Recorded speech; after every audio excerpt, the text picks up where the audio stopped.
Hey there, friend! Welcome back to the Closing Chapters podcast, where every mission has a story.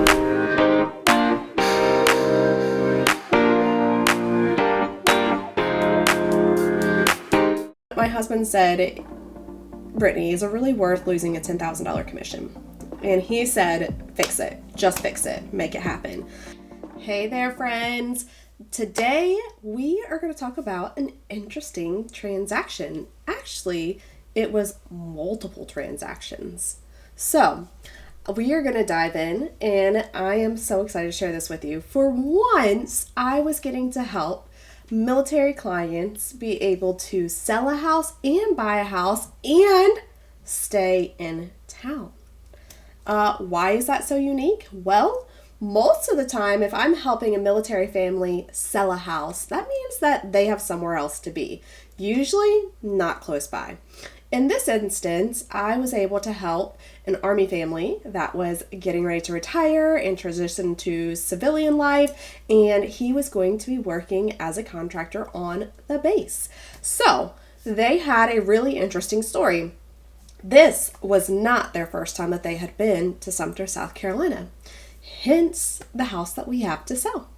They were living in a house that they had bought years prior, lived in, done their whirlwind moves, and came right back to. The only problem is, when they lived there before, they didn't have 3 children in their household, and family pets, and all of the things that come along with that. So it was time to get some space. And we were able to list their beautiful house in Meadowcroft subdivision. And it was in a very nice area, a very well-lighted neighborhood with a beautiful wooded lot behind it, fenced-in backyard, in-ground pool, which is very rare for this neighborhood, and get it sold pretty quick, which is awesome. Because we also found them a beautiful house in a fantastic neighborhood called Deercroft across town that happened to be legitimately across the street from the school that their 2 younger children were attending. Pretty cool. So we were able to find them a huge upgraded house for them.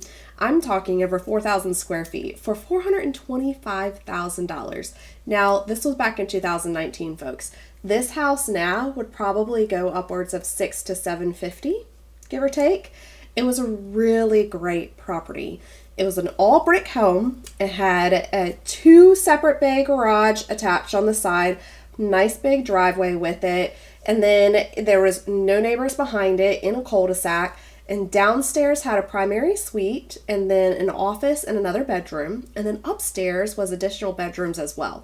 So there was 2 different living areas, like the formal living room and a formal dining room up front, a massive living room behind, and then that opened out to this sunroom, and it was beautiful.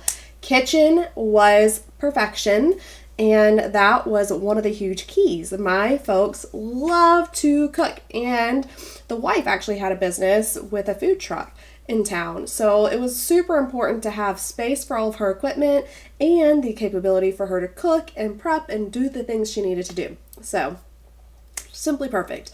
Ultimately, we were able to get them settled, and we closed on the Meadowcroft house and bought the new house on the same day. How exciting is that? I often have people ask if that's still possible, and the answer is yeah, absolutely. Do we have to do a little bit of coordination? Do the attorneys need to be in cahoots with one another? Yes. So ideally, one of the easiest ways to do this is if both transactions are happening at the same closing attorney, if it's staying in town. But let's say you're moving away somewhere else and you have a house to sell here and then you need to purchase there. You're going to be on the way and you want to be able to purchase the day that this property is closing. Well, we can have the closing attorney there in talks with the closing attorney here, and they can wire funds directly to one another, which can really help expedite this process. So as soon as the property closes here, closing attorney here expedites all of your funds over to the closing attorney for the new house you're purchasing. They utilize any funds needed and then cut you a check for the remaining amount that is left. Pretty cool, huh?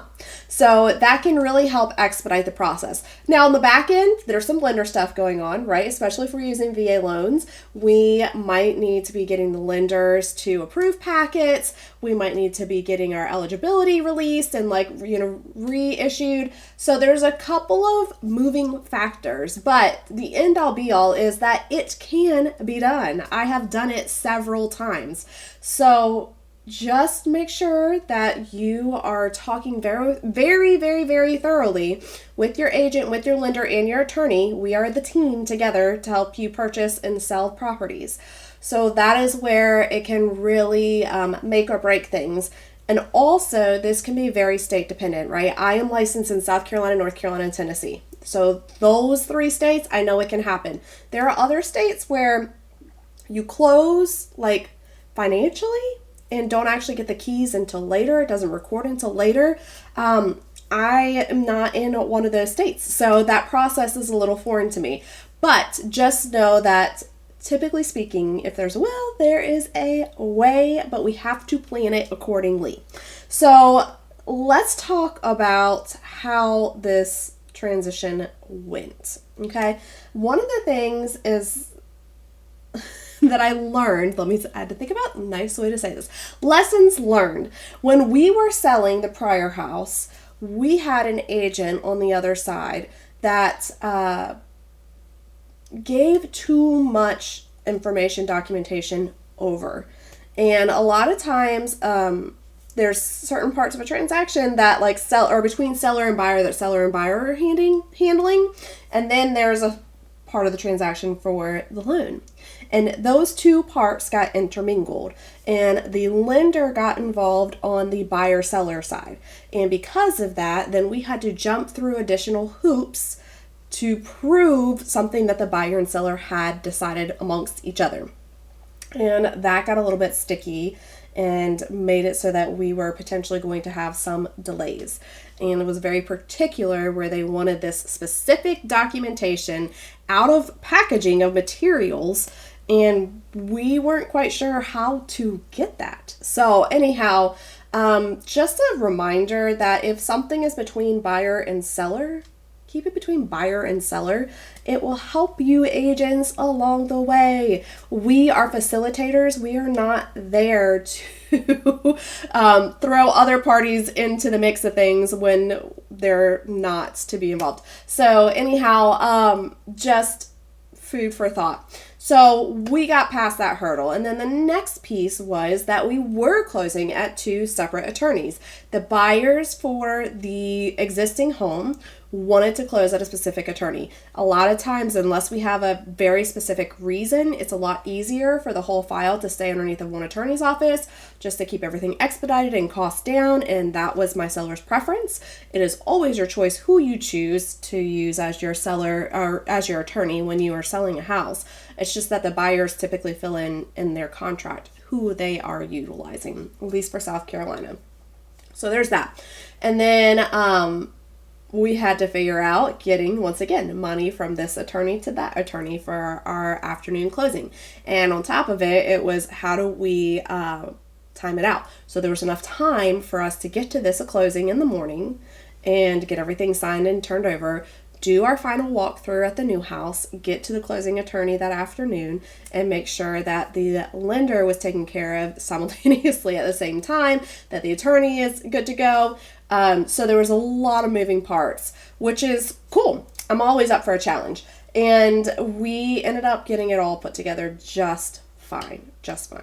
So the other thing that's really interesting is that they actually sold this house within the year. And when they sold this house, they actually were able to get out from underneath of it only owing $300. This is pretty unheard of. To purchase a home with a VA loan and to sell it within less than a year and to clear it is very, very tough. But because they had used some of the proceeds from the previous sale and wrapped it into the new property, it helped get them where they needed to be. So they had a little bit of equity in the house ahead of time, and we were also able to sell it a little bit more, like a little bit higher, not much, right?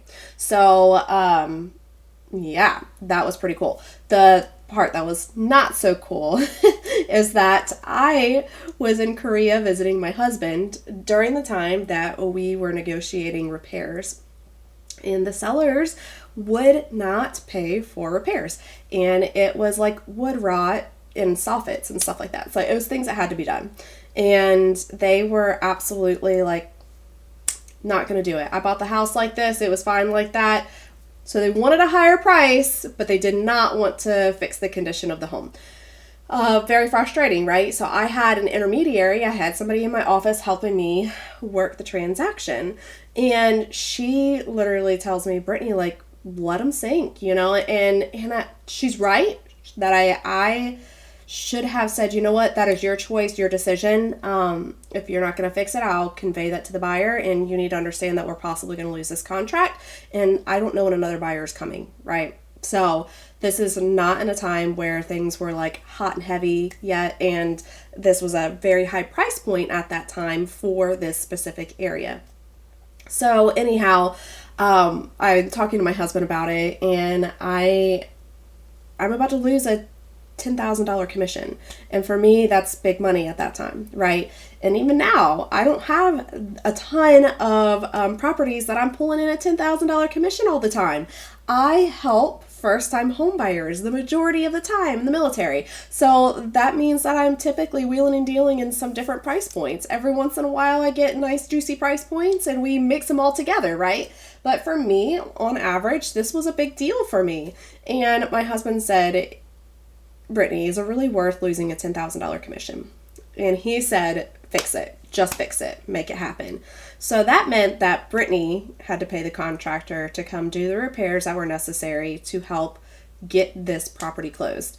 The sidebar to that is the buyer of this property was another agent in town's family member, right? So, and they knew that. My sellers knew that. So these people had knowledge on their side. And do you not think that if I'm representing my family member that I'm not going to be like more particular, like, stick to it and say, no, absolutely not, right? And of course, that's exactly what was happening. She was saying, like, take it or leave it. Like, you either do these repairs, they are necessary to the house. Otherwise, we will not move forward. And I was countries away and just hoping that my people would just do the right thing. So ultimately, that ended up being quite the curveball on my behalf. But sometimes you have to learn to shift and just figure out what's reasonable for you. And everybody has a different perspective on this sometimes. So just to say, there's no really right or wrong. I have a very hard time with this. I am a fixer bee, and I tend to allot myself to like try to fix things that I shouldn't and don't need to. So this was a really big lesson learned with this property. It was a beautiful, awesome property. I was honestly pretty darn shocked that they were wanting to leave it, and it was because they were simplifying life. They were moving to the lake. They had purchased 2 houses within the year. They had purchased this home and then a secondary home on the lake, and they decided they were going to go over to Camden and just be on the lake. They were simplifying life. So it was really like an interesting whirlwind where it was like sometimes people make decisions and then realize that's not where they need life to be. Been there, done that this past year, right? Like you guys have heard my story. We purchased a house in Cameron, North Carolina, near the base, and then realized that our whole entire life was shifting over to Moore County, 45 minutes away. No big deal, right, Brittney? Well, when you have 2 children that are 5 and under, and they're both involved in things in this area 45 minutes away, and you're putting them in the car every single day, back and forth, back and forth, back and forth, it is very cumbersome, very fast, and it weighs on the whole entire family, and it was taking a toll on my business. It was very hard for me to maneuver and do what I needed to do. So anyhow, we moved to Moore County, and it was a really great decision for us. So I hope that it was a really great decision for them to move to the lake and settle their life there. So all in all, this was like really cool, twisty, turny, multiple transaction domino effect deal. So really blessed that I had the opportunity to work through these transactions and learn along the way. Also, really blessed that I have a great photographer.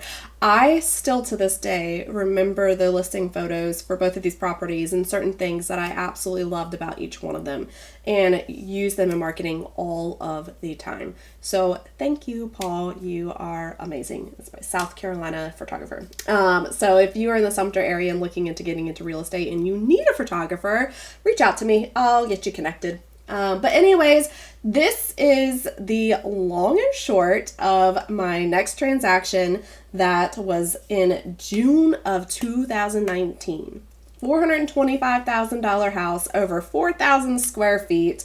And yeah, we got it done, my friends. So now we are going to continue to boogie through the summer. Let's see how PCS season really wrapped up for me. Hey, I just wanted to say thank you for being here and listening in on this episode of Closing Chapters with me. I truly enjoy putting this content together, and I hope that you enjoy it too. If so, could you like, subscribe, and share this episode with somebody you know that will enjoy it just as much as you did? Thank you so much.